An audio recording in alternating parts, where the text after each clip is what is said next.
So,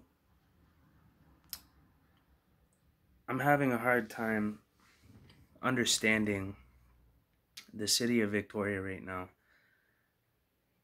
because, I'm actively working to advocate for homelessness and people with lived experience like myself.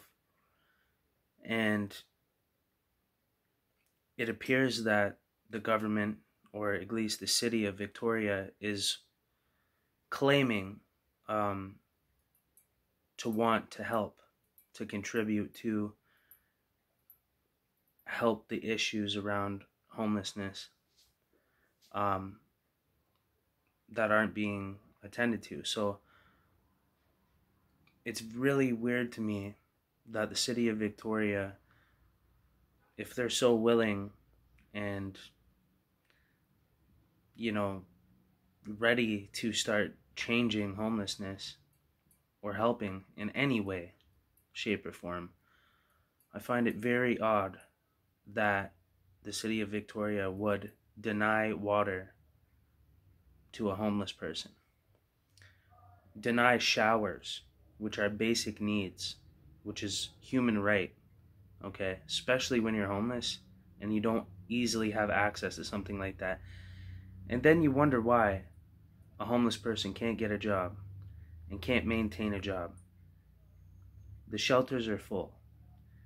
By the way, the shelters are full of different types of individuals that are struggling with different things like mental illness, addiction, alcoholism. Of course, those things are there. And how would you be able to function in an environment like that and provide for yourself and work and maintain to leverage yourself out of homelessness? It doesn't exist. It doesn't work. I've been there, and I've been to every homeless shelter in Victoria, BC, actually across BC as a whole. Kamloops, Vernon. There was, I was in Penticton, but I was tenting. Um, Kelowna. Or else was I? Vancouver, and then the island, Courtney, Nanaimo, and Victoria. So some very, very kind people went out of their way to build showers for the homeless, okay? Because they realized that if you expect the homeless to prosper or progress out of homelessness, you might want to take it into consideration that they need showers. They need homes, okay? You can't work out of a tent, okay? I've tried it and it didn't last long, and then I found myself in a situation that I could not believe I was in. I could not believe that the system made it so difficult for me to leverage myself out of homelessness, and I could not understand why it was built in such a way that it would actually burden your ability to get out of homelessness. Me being a sober person, not an alcoholic, not a drug addict, fortunately, still struggling with trauma, but not fully, overcome by mental illness. I'm still well put together. I'm still okay, And it took everything inside of me to survive homelessness and not be destroyed and deteriorated by the way that things are. Like, it was a nightmare. I was like, this is hilarious. Society is sitting there calling the homeless person a lazy bum, get a job. But the city's denying the homeless people showers so they can't even work. And people won't rent to you if they know that you're homeless. And the Salvation Army only gives you 30 days. And then they kick you out. Unless you want to pay $600 a month out of your welfare check or disability check, which is your tax dollars as well, if you want to complain about tax dollars going to welfare checks and disability checks. The majority of that money gets recycled and goes right back into the government's pocket, plus interest, plus your tax dollars. Okay, how do I know that? I was living at the Salvation Army. And they only gave me 30 days, and then they charged me $600 a month to live in a dorm, by the way, with 30 other men that you can't force to live to your standard of life. If you're going to put 30 men in the same dorm that have to sleep in bunk beds together beside each other and expect that you're going to be able to get up every single day and go to work in an environment like that, where this person is struggling with mental illness, so maybe he's blurting out stuff in the corner, all night, walking back and forth. There's people that are withdrawing, that are trying to quit drugs, that are staying up all night and can't sleep because they're sick, trying to fight their way through addiction and stuff like that. Me being a sober person, it was a living hell for me. And I realized pretty fast that I was never going to be able to get myself out of this mess. It was a nightmare, and I could not believe that it was the way it was. There was something very wrong with the system. There was something very wrong with society's outlook. And the system was making homelessness happen. It was creating homelessness, and it was contributing to homelessness. And that was also inevitably affecting people's mental health, because they can't even shower. They can't even sleep. They have to pay $600 a month to live in a homeless shelter, which is a non-profit organization, Christian, that was meant to be free. Okay, there's a reason why it's called a homeless shelter. It's because the people are low income or have zero income.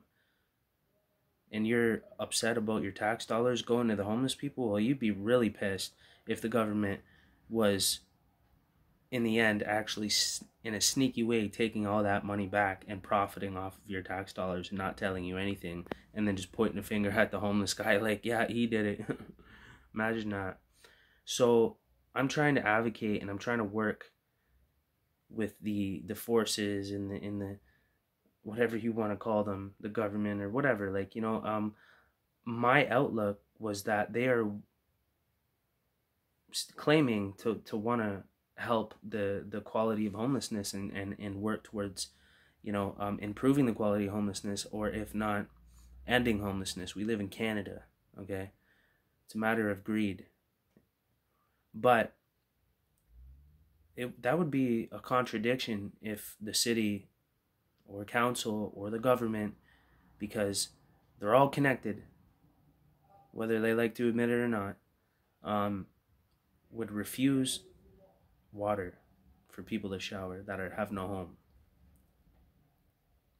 But you expect them to get a job, and you expect them to be a part of society and contribute to society. That's literally psychotic. And you know what? That was really my impression when I became homeless. I thought, wow, this isn't by accident. You couldn't even make a mistake like this by accident. Even if homelessness was such a big problem, so huge, why is it so huge? Why is it growing? Why is it escalating? Why is the quality of homelessness deteriorating? It's because of stuff like that. There's absolutely no excuse for the city, for the government, for any entity in power to deny a homeless person showers. If somebody went out of their way to build it with the intent to help somebody maintain themselves so that they can leverage themselves out of homelessness. And we need the basic needs in order to do that. So please don't, make us seem like criminals. And, it's just crazy. It's crazy. By law, we'll throw your tent out with everything out in it when you're homeless. The city will shut down showers that were built from some good people that care because they want to improve somebody's life and help contribute. So they have at least the basic needs in order to do what they need to do.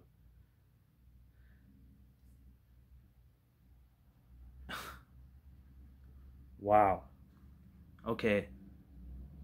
So I would definitely request that if the city or if the government or these entities are going to claim that they are for the better, for the people, and want to improve the quality of homelessness, because it's been revealed to them through COVID that we have a serious problem in our country, and it's not because of the individuals themselves, like the way society and the system would like to make it appear to be, so that way they don't have to take responsibility or accountability, and they can continue projecting their hatred and negativity towards people that have already been victimized and traumatized and broken in ways that you neglect, and you take your life for granted, and you have no idea the situation that you could have started in when you were a kid.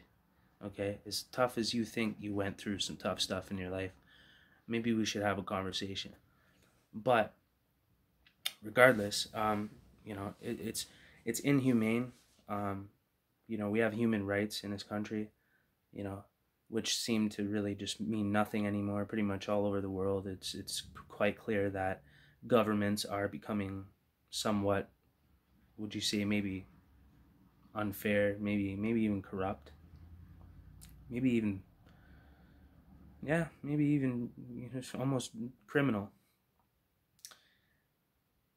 And that's the reason why the quality of life is the way it is becoming in the world, and also in Canada, and also in Victoria, BC. So that is the honest truth. I've been homeless since I was 14 years old, off and on, all over the country. Okay. And it was quite obvious that when I came to a place like this, that things were built in a way that it tried to squeeze you out. They don't want homeless people here. They just don't care. They don't realize that. I don't know what they think. I really don't. It just doesn't make any sense to me. But the reality is this. The majority of people that are homeless have been abandoned. They did not have a bed and a pillow to sleep on when they were 15, so they could get up, and they didn't have influences. Can you please be real for a second? Can we be realistic? What if you were a 14-year-old kid and God or whatever you want picked you up and dropped you off in the middle of a violent city with a population of 1.5 million people plus? You'd probably be scared. And what if you had no one to run to? What if you had no family? What if you had no parents? In fact, what if it would be better off if you didn't have parents, but you had parents that were bad influences to your life and actually contributed to your deterioration of your life? That would be surprising, wouldn't it? Well, guess what? That's what I went through. And I'll tell you something. That's what every single person that is experiencing homelessness went through. Even if they did make poor choices and continue to make poor choices that really didn't improve their situation out of homelessness, they already knew it was impossible to begin with. Because the reason why people turn to that and turn to defeat is because when they realize they have full confidence in themselves. Yeah, I'm going to get out of homelessness. I'm going to get a job. I'm going to get a place. I'm going to be independent. I don't need anybody. And guess what happens? Same thing that happened to me. The Salvation Army gives me 30 days and then kicks me out. Or makes me sleep in a dorm with a bunch of stinky dudes that half of them don't want to better their lives, and the other half do, but they can't, because the other half are burdening their ability to better their lives, because we're living different lifestyles, and you can't mix 30 people up in the same dorm with people with mental illness, people with drug addiction, people with alcoholism, and then not expect the other half of the people that are sober, that are actually trying to get out of homelessness, to function properly. You expect that? Bro, let me put you in this. Let me go ahead and pick you up and put you in the Salvation Army. Okay? You won't last. You won't even last a couple of days. You will be so disturbed because it is unnatural. You know what I mean? And I shouldn't have to be feeling the effects of somebody else's mental illness or their addiction or their alcoholism. You don't. You don't want to. So why should I want to? We're in different places. If I was going through addiction and alcoholism, I would want to stay in my own bubble so I don't taint anyone around me either. Like, I remember being like that, like being an alcoholic. I remember feeling that way when I was a teenager. It was from 15 to 18. Luckily, I learned pretty quick and pretty hard. My dad died when I was 18, when I was in jail. And I grew up 14, 15 years old selling crack for my father. I grew up into a criminal family, a criminal lifestyle. I didn't ask for that. It was not my choice. And I just survived, and then all of a sudden I'm piece of shit criminal that everyone looks down on, and it was just psychotic the way everything is developed. And I realized that, there's nothing wrong with these people. It's the system and it's society.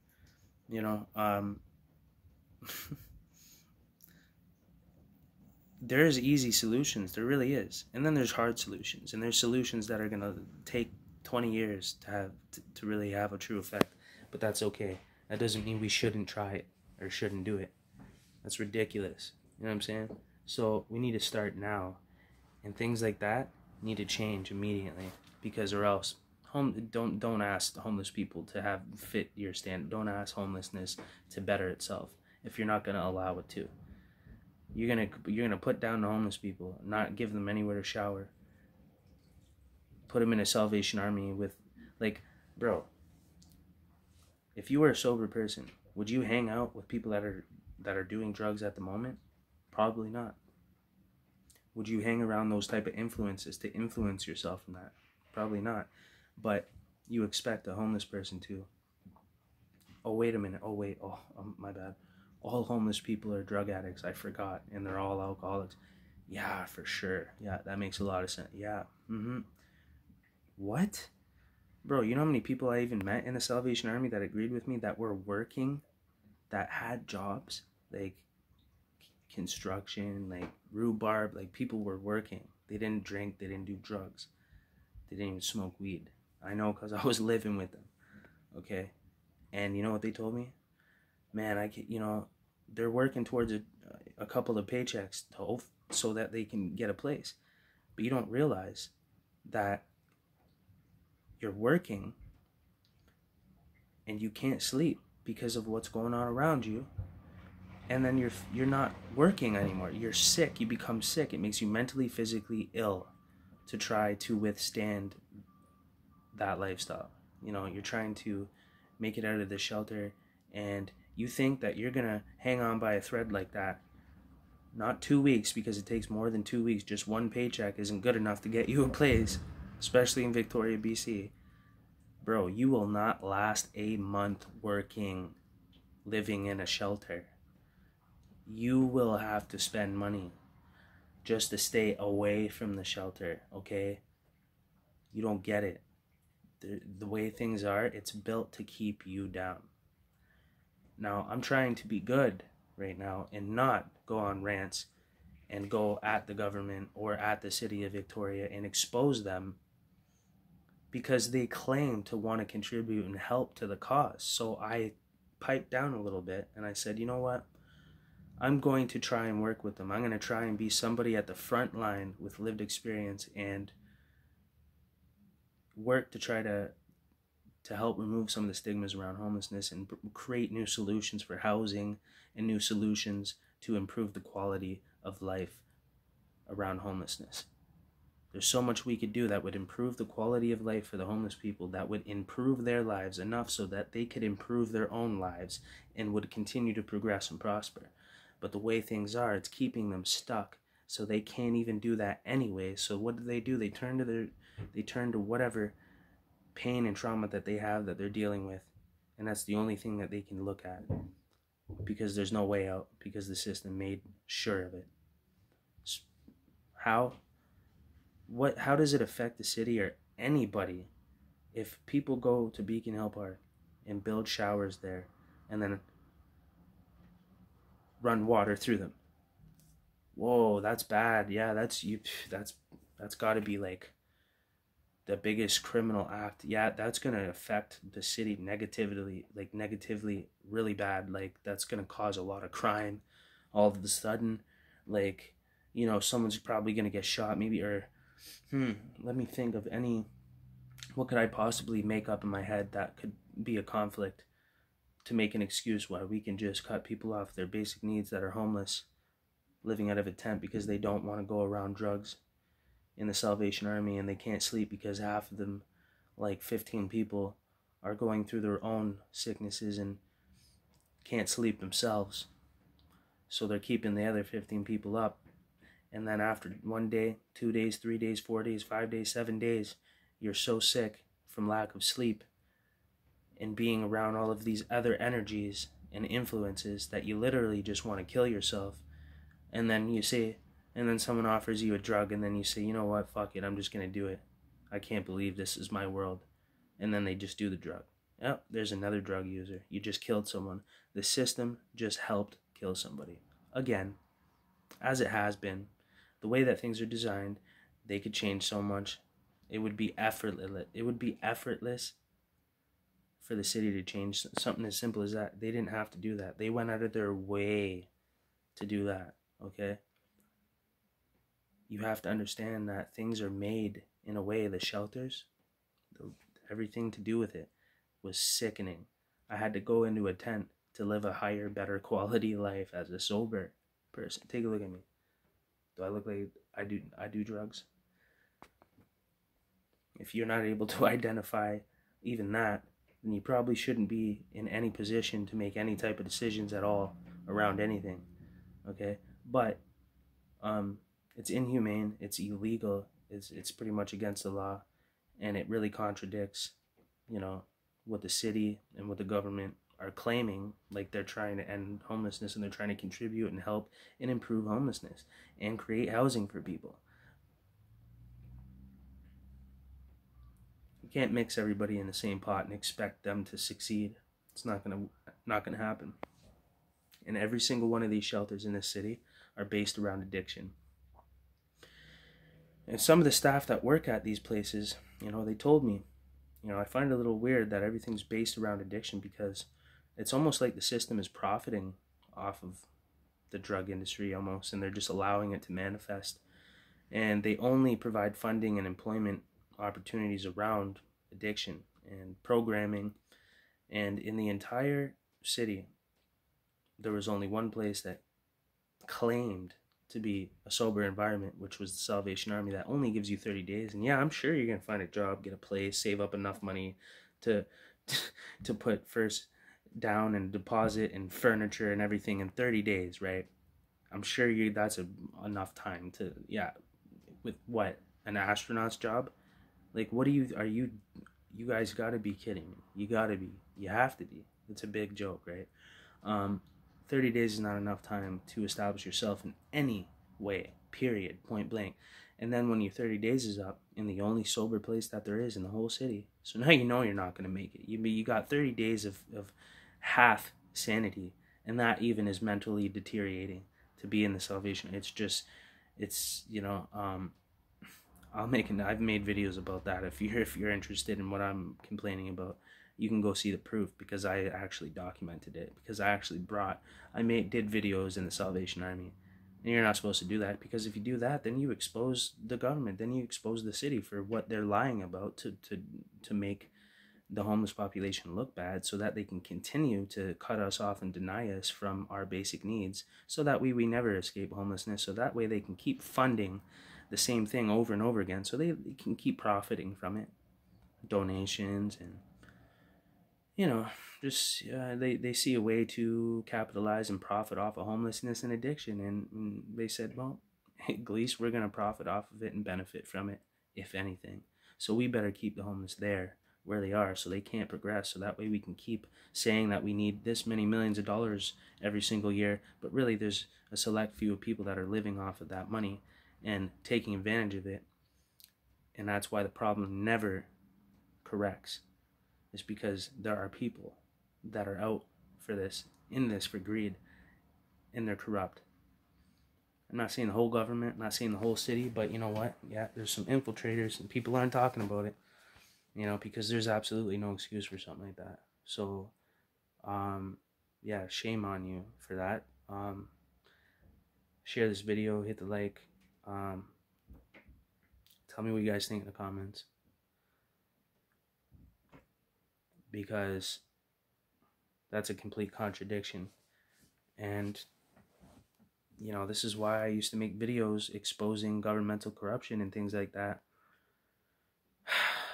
And instead of going against the government, I was hoping that they would just fess up to what they've been doing wrong and stop blaming the individual and turning society on the homeless population by telling them that their tax dollars go to welfare checks and disability checks, but really they're laughing because they're behind the scenes collecting that money right back through BC Housing.